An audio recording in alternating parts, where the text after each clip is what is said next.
So a lot of us और हम are very much in a kind of dilemma or confusion that Lord, my life is so stagnant.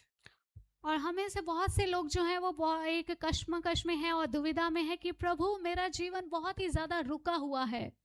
We came in the Lord expecting my life will be very glorious and rosy. और हम प्रभु में आए और इस बात की उम्मीद करते हुए आए कि हमारा जो जीवन होगा वो बहुत ही महिमामय होगा और बहुत ही आसान होगा। Because kind of gospel we hear that if you come in Jesus Christ, you believe in the Lord, you will be blessed by house, by car, by this or that.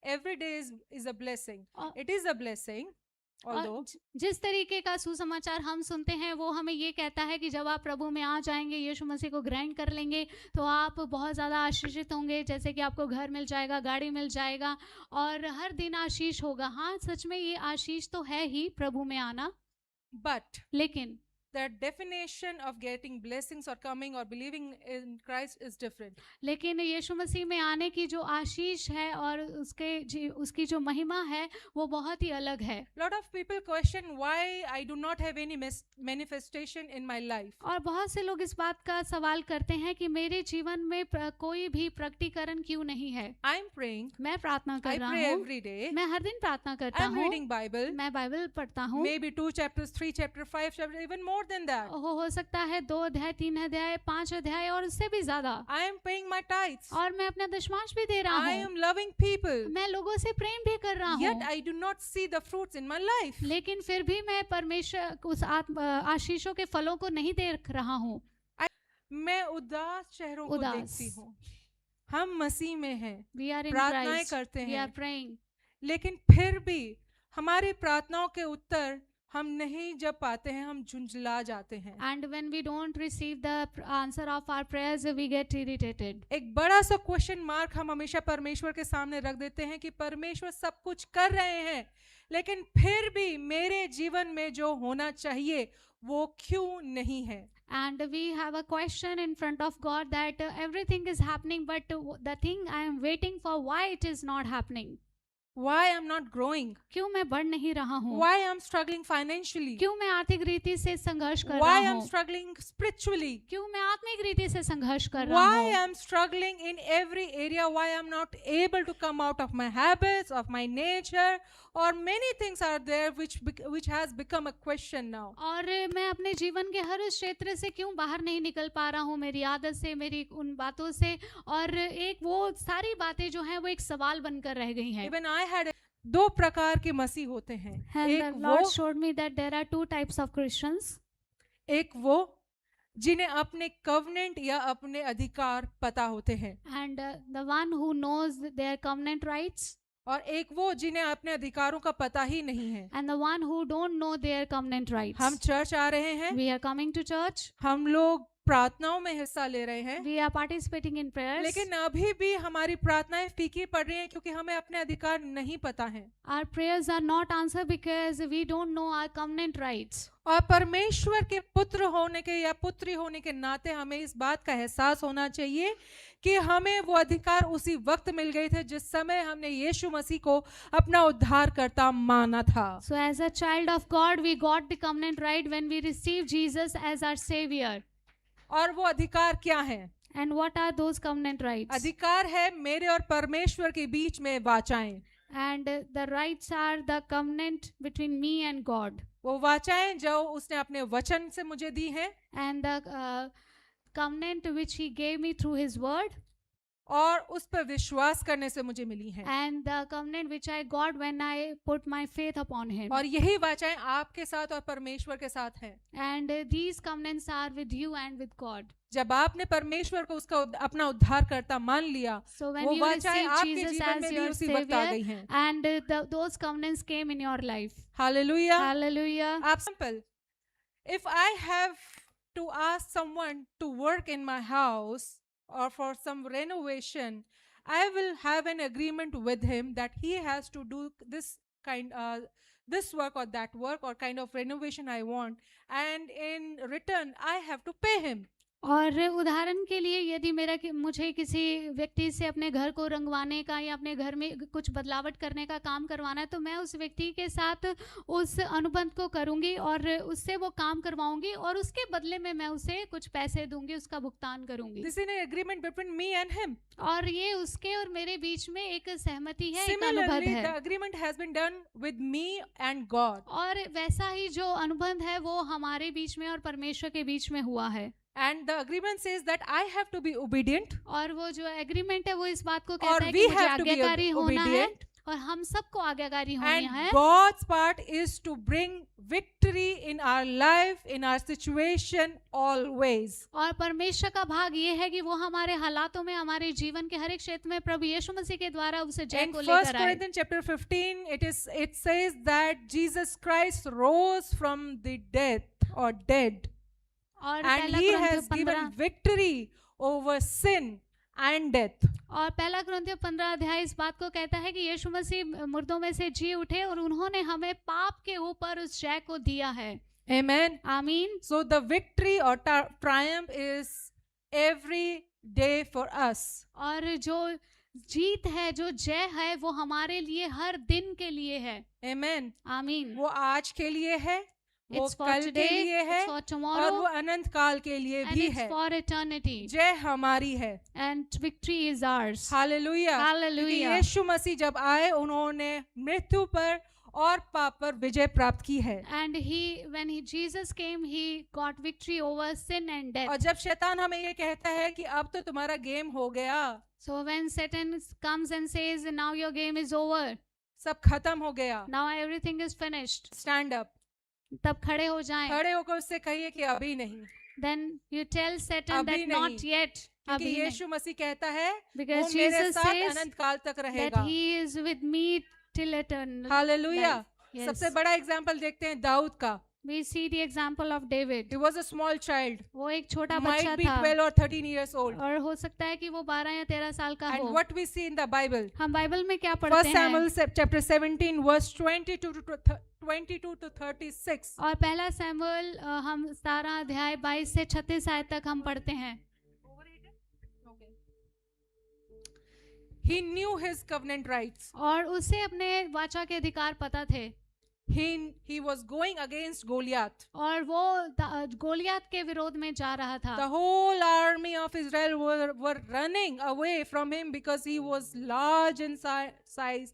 He was a giant and everybody was afraid. और हम देखते हैं कि Israel की जो सारी सेना थी वो भाग रही थी गोलियत से, क्योंकि वो बहुत बड़ा एक दानव था, बहुत साइज में वो बहुत ज़्यादा बड़ा था। लेकिन जो दाऊद है वो खड़ा रहता है। According to the world, he was a champion. और संसार के अनुसार तो हम अगर कहें तो वो चैंपियन था, बहुत बड़ा खिलाड़ी था वो। But by David's standards लेकिन दाऊद के स्तर के अनुसार, and God's standards, परमेश्वर के स्तर के अनुसार, Goliath was an uncircumcised Philistine. और उन दोनों के अनुसार वो जो गोलियत था वो एक खतना रहित पलिश्ती के समान था।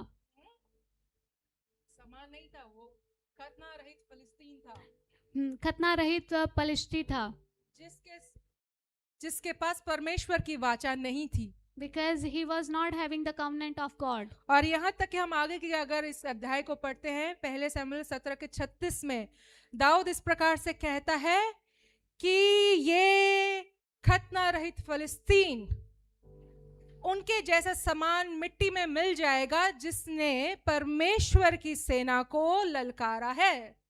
Yes. You can read that verse. It's in...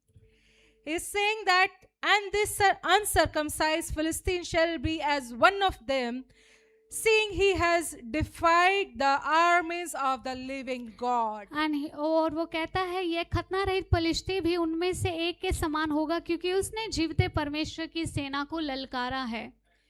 David knew that he doesn't have to be the biggest or best man in the army. और दाऊद इस बात को जानता था कि उसको सबसे बड़ा या सबसे सामर्थ्य व्यक्ति होने की जरूरत नहीं है। He just needed an agreement with God. और उसको सिर्फ परमेश्वर के साथ समझौते में And आना that है। agreement told him that he is always victorious. और उस समझौते ने, उस सहमति ने उसको इस बात को बताया कि वो हमेशा विजय को पाएगा। उस वाचा में दाऊद को ये पता था कि वो हमेशा जयवंत है, Yes. That और- covenant told him that he is always victorious. और क्योंकि उसे इस वाचा के बारे में पता था, वो जानता था, इसीलिए वो कहता है ये फिलिस्तीन नाश होगा। And और because he हम was आगे aware, देखते हैं, और हम ये भी देखते हैं कि दाऊद ऐसे माहौल में या ऐसे रेलम में काम करता है जिससे वो खुद भी नहीं देख पा रहा था, लेकिन वो जानता था कि परमेश्वर पीछे काम कर रहा है। David was not able to see what is happening in the background, what is happening in the realm, but he was sure that God is working there. And he knew even before the battle that he is going to win. और युद्ध से पहले ही इस बात को वो अच्छे से जानता था कि जीत उसी की है। Amen. आमीन। And we see how Goliath died. और हम इस बात को देखते हैं कि दाऊद जो है गोलियत है वो किस प्रकार से मरा। And we sing the song घुमा घुमा के मारा। मारा. Amen. Hallelujah. Things hallelujah. have to happen in the unseen before they happen before us. और बातें पहले अदृश्य में होती हैं इससे पहले कि वो दृश्य में प्रकट हों। But we want it now. हमें लेकिन- अभी चाहिए होता है, Yes. immediately. We just want things immediately. और जब नहीं होता है तो परमेश्वर पे अपने भरोसे को, अपने विश्वास को हम छोड़ देते हैं। And when things don't happen, we lose the faith and we don't have trust. बड़ी जल्दी हम छोड़ के चले जाते हैं परमेश्वर को कि प्रभु ये नहीं हो रहा, मुझे नौकरी नहीं मिल रही है, शादी नहीं हो रहा, बच्चा नहीं हो रहा, अब चर्च नहीं आऊंगा। So we easily give up. We tell God that nothing is happening. I'm not getting job, not getting married, not getting child, and we just leave the church. पति नहीं सुन रहा, And husband is not नहीं आऊंगा। listening. I will प्रार्थना not नहीं come to करना छोड़ church. देते हैं। They leave the prayer. Financial crisis आते हैं, सबसे पहले प्रार्थना करना छोड़ देते हैं। Financial crisis, when they hit, people leave the prayer. We don't have to give up. हमें हार नहीं माननी है, Rather we have to stand firm. लेकिन हमें जो है वो मजबूती से खड़े रहना है। Amen. आमीन। क्या आप साथ में हैं? Are you all with me? We see again Peter walked on the water. हम देखते हैं कि पतरस जो है वो पानी पर चला He was walking in the unseen. और वो उस अदृश्य पर चल रहा था He was looking at Jesus. He was walking in the spiritual realm. और वो But यीशु को when देख he रहा था और started- आत्मिक क्षेत्र में वो चल रहा था, लेकिन जिस क्षण उसने इधर उधर देखा When he started looking at the natural, और जब उसने स्वाभाविक को देखना शुरू he किया started to drown. और वो डूबने लग गया। हमें भी जरूरत है अनसीन को देखने की। We need to see the unseen. हमें भी जरूरत है सिर्फ यीशु को देखने की। We just need to see Jesus, only हमारे आसपास Jesus. क्या हो रहा है उससे हमें फर्क नहीं पड़ना चाहिए। And what nothing matters what is happening around us. अपनी वाचा हमें जाननी है। We need to know our covenant. परमेश्वर कहता है, यीशु मसीह कहते हैं कि तुम्हें अधिकार देता हूँ। So Jesus says that I give you authority. किस बात का अधिकार? What kind of authority? Tell me, मुझे किस बात का बताएं, अधिकार? मुझे बताएं। काम करने का, To do नौकरी work, करने का, to do job, पैसे कमाने का, to earn money, अच्छा पहनने का, to wear good. ये अधिकार दिए हमें। What this kind of authority God has given us? क्या अधिकार दिए हमें? What kind of authority God has given us? बताइए। शत्रु की सारी सामर्थ पर। हमें अधिकार शत्रुओं के ऊपर दिया गया है। So he has given us authority over our enemies, दुनिया की हर एक संपत्ति पे दिया गया है। over the every possession of the world. वो कहता है मैं तुम्हें अधिकार देता हूँ इस संसार को जीतने का। And he says that I give you authority to win this world, overcome this जब आप world. प्रार्थना करेंगे चंगाइयाँ होंगी, So when you will pray, healings will happen. छुटकारा होगा, Deliverance will take place. इसमें कोई शंका नहीं है। And there is no doubt in it. Because वचन इस बात को कह रहा है, Because the word of God is saying Yeshu Masih this. खुद इस बात को कह रहे Jesus हैं, is saying this thing I himself. Give you the rights and authority. और मैं तुम्हें वो अधिकार और हक देता हूँ। बट हम अपने दिल को छोटा करके बैठे हुए और हम ये सोचते हैं कि प्रभु कुछ नहीं हो रहा है। And we are losing hope and saying, Lord, nothing is happening. बहुत छोटा दिल लेकर बैठे हुए हैं हम लोग। We are having a very small heart.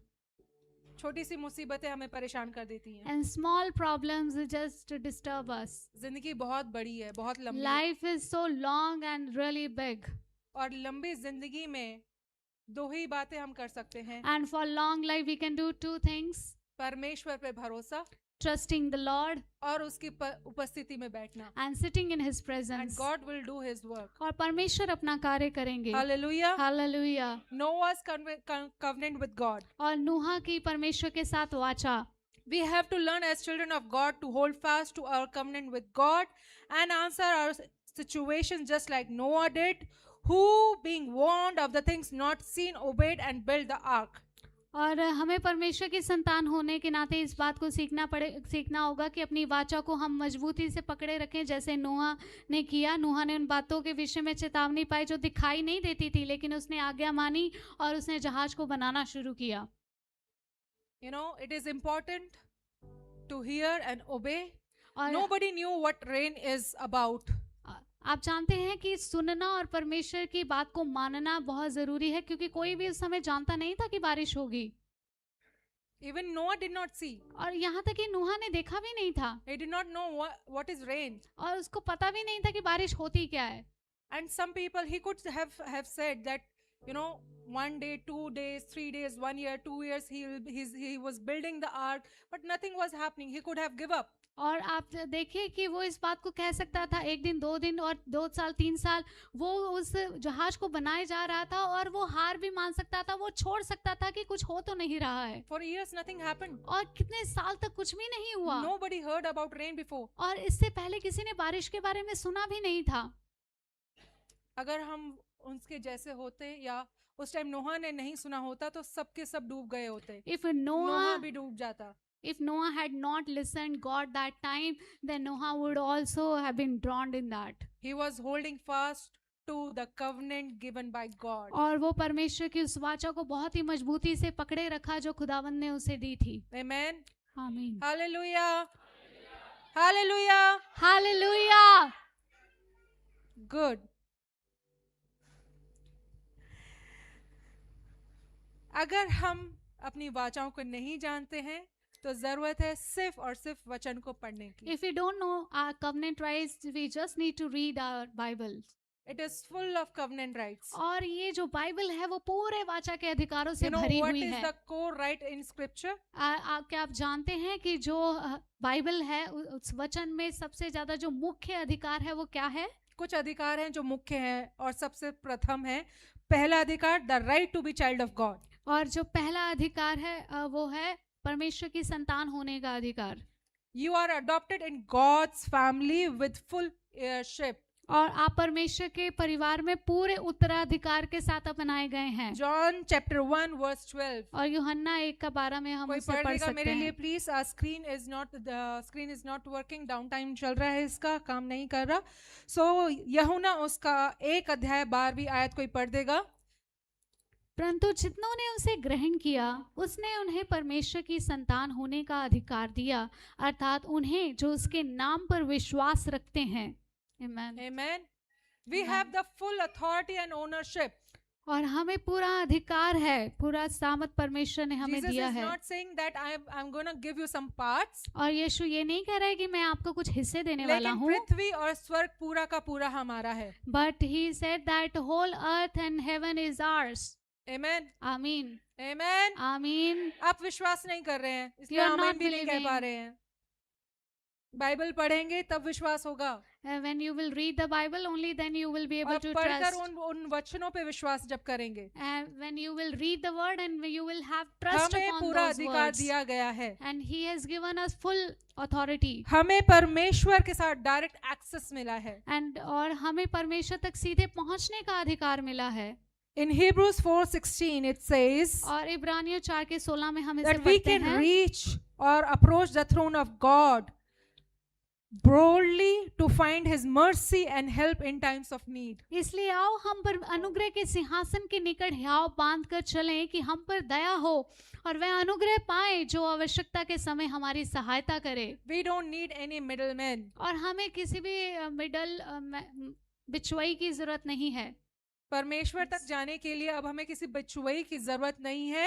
We don't need any middleman. हमें परमेश्वर access तक God. पहुंचने का सीधा अधिकार दिया गया है. And he has given us right to have access to reach God. Hallelujah. Yes. और उसकी दया, उसका अनुग्रह हमारे पास परमेश्वर की ओर से सीधी तौर से आती है जब भी हमें जरूरत पड़ती है. And whenever we need His mercy and grace, we receive it directly from God. Freedom from condemnation. और हमें दोष से आजादी दी गई है. Romans chapter 8 verse 1. रोमियो 8:1 में हम इसे पढ़ते हैं. और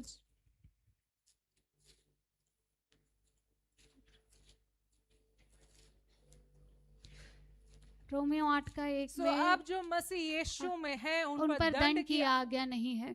यस, रोमियो 8:1, रोमन्स 8:1. अतः अब जो मसीह यीशु में है उन पर दंड की आज्ञा नहीं है. Hallelujah. Hallelujah. The best and beautiful thing. और सबसे उत्तम और बहुत ही खूबसूरत बात, चाहे कोई भी पाप किया हो, whatever sin you have committed, हमारी पुरानी लाइफ, पुराना जो पास्ट होता है, बहुत सारी चीजें हम लोग करते हैं क्योंकि हम परमेश्वर को नहीं जानते हैं, and we right? do a lot of things in our past because we don't know God. And the moment we come in the Christ and take him as our savior, और जिस क्षण हम कलीसिया मसीह में आते हैं और उसे उद्धारकर्ता के रूप में ग्रहण करते हैं, we get freedom from any kind of accusation. और हम हर प्रकार के उस दोष से आजादी को पाते हैं. अब शैतान हम पर दोष नहीं लगा सकता है. So now Satan cannot condemn us. यहाँ तक कि अभी भी इतने साल बाद भी अगर वो आप पर कोशिश करे दोष लगाने की, तो वो नहीं लगा पाएगा. And now also if he tries to condemn you, he cannot. क्योंकि हमें वो अधिकार दिया गया है यीशु के द्वारा. हम हर एक दोष से आजाद हैं. इसका मतलब ये नहीं है कि हम पाप में पड़े रहें या पाप करते रहें, लेकिन हम उसको रिनाउंस करें, उसे छोड़ें, अपने सारी बातों से बाहर आए और हम पूरी आजादी में चलें. So we have received the authority to walk in freedom from condemnation, but it doesn't mean that you keep sinning. You need to renounce the sin and live according to Another the right word. is to have Holy Spirit as our guide. और जो अगला हमारा अधिकार है वो है पवित्र आत्मा को मार्गदर्शक के रूप में पाना. John chapter 14 verse 26. यूहन्ना 14:26 में हम इसे पढ़ते हैं. परंतु सहायक अर्थात पवित्र आत्मा जिसे पिता मेरे नाम से भेजेगा, वह तुम्हें सब बातें सिखाएगा और जो कुछ मैंने तुमसे कहा है वह सब तुम्हें स्मरण कराएगा. Amen. Amen, amen. Amen. उसने हमारे लिए सहायक भेजा है जो हमारी अगुवाई करेगा, जो हमें सिखाएगा, जो हमें एम्पावर करेगा, यानी हमें ताकत देगा कि हम परमेश्वर के रास्तों पर ईमानदारी से चल सके. And he has sent us a helper, a counselor, so that he can guide us, lead us and help us to walk on the ways of God. An advocate in Jesus. और यीशु मसीह हमारे पक्षधर हैं. We have a constant representative हमारे and pass defender before the Father. Yes, वो हमारे लिए निरंतर पिता के सामने मध्यस्थता करते हैं और हमारे पक्ष को रखते हैं. वो एक वकील के समान हमारे लिए काम करते हैं. आज भी यीशु मसीह हमारे लिए परमेश्वर के सामने खड़े होते हैं, हमारी अगुवाई करते हैं, हमें बचाते भी हैं. हम Yes. बहुत गलतियां करते हैं.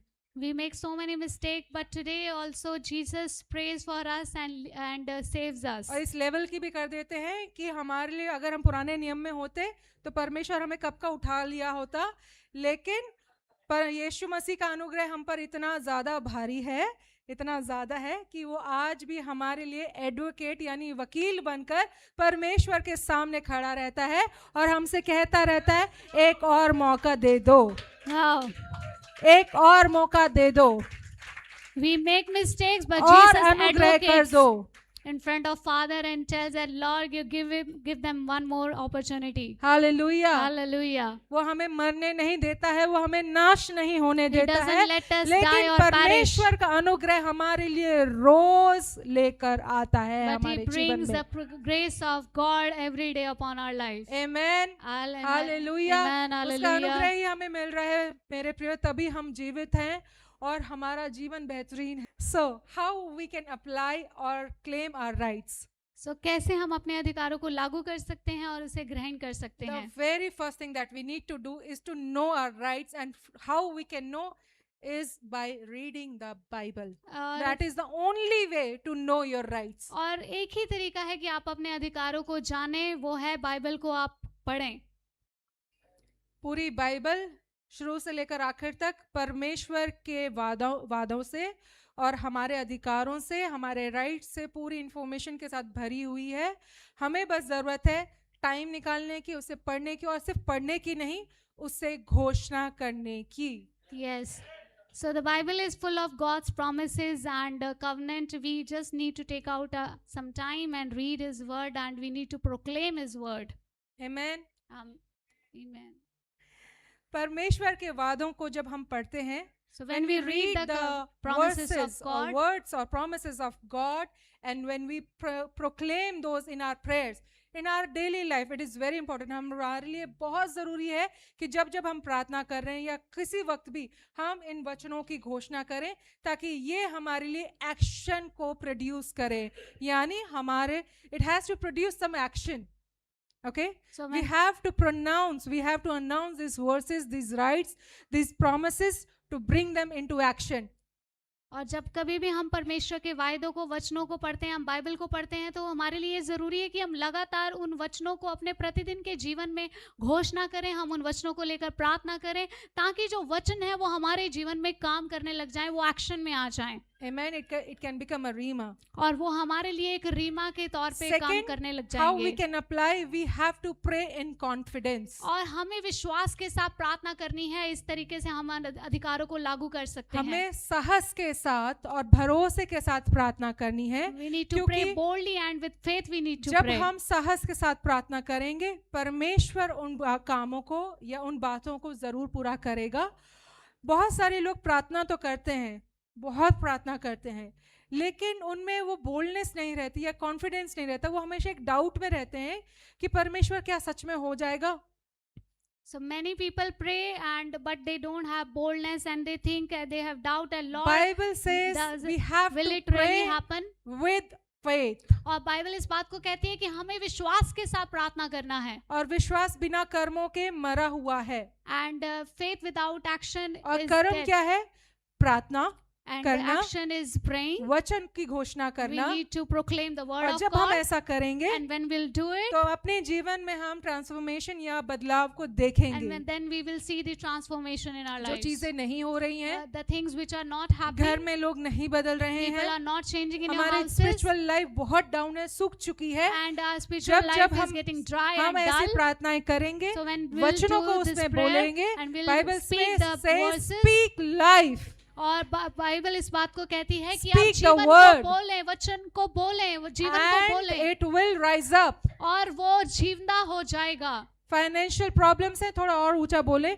अगर फाइनेंशियल प्रॉब्लम है तो अपने परेशानियों को, अपने फाइनेंशियल सिचुएशंस को बोलिए कि मैं परमेश्वर की आशीषों की घोषणा करता हूं.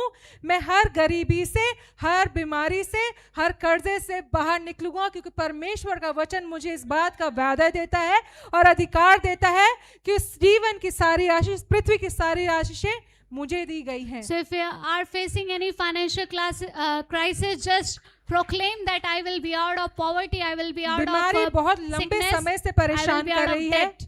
If someone is sick for a very long time, बहुत लंबे समय से आप परेशान है, बीमार है, तरह तरह की बीमारियां आ रही हैं, नहीं जा रही हैं, एक ही सोल्यूशन है, एक ही उसका सुझाव है कि आप वचन के साथ अपनी प्रार्थना पे, अपनी बीमारी पे घोषणा करना शुरू करें. And if you और are facing परमेश्वर sickness, just आपकी proclaim the बीमारी word को of पूरी God. तरह से दूर And करेगा. God is going to heal your sickness completely. Amen. Amen. Hallelujah. Hallelujah. तीसरा, आप खड़े रहें, विश्वास में बने रहें, किसी तरह के डाउट को अपने जीवन में मत आने दें, अपने विश्वास को छोटा ना होने दें, क्योंकि विश्वास हर एक बात की कुंजी और it is the key of every blessing in our life. And third thing is that you need to stay firm, because the faith is the key to get all the blessings. So you need to have faith, you need to stand firm and believe in the Lord that the Lord is going to bring those blessings in your Devil life. will come with temptations. और जो शैतान है वो अलग अलग लालसाओं को लेकर आएगा, बहुत सारी बातों को आपके जीवन में लेकर आएगा, लेकिन ये हमारा काम है कि हम विश्वास में खड़े रहें. अपने माइंड को बहुत ज़्यादा ट्रेन करने की ज़रूरत है, मेंटली हमें स्ट्रांग होने की ज़रूरत है. हमें हारना नहीं है, लेकिन हर एक ऐसे सिचुएशन में जहां हमें लगता है कि मैं अब गिरने वाला हूं, मैं हारने वाला हूं, कुछ नहीं होगा, वहां पे खड़े हो जाइए और दाऊद के समान उससे कहिए कि ये सब भी उसी खतना रहित फिलिस्तीन की तरह धूल में मिल जाएंगी. So whenever you face any problem, just have faith, stand firm, and just proclaim like David that it will be like uncircumcised Philistine, और मैं जयवंत ठहरूंगा. and I will be And victorious. you will be victorious. और आप जयवंत होंगे. Amen. God आमीन. bless you. परमेश्वर आप सबको आशीष दे.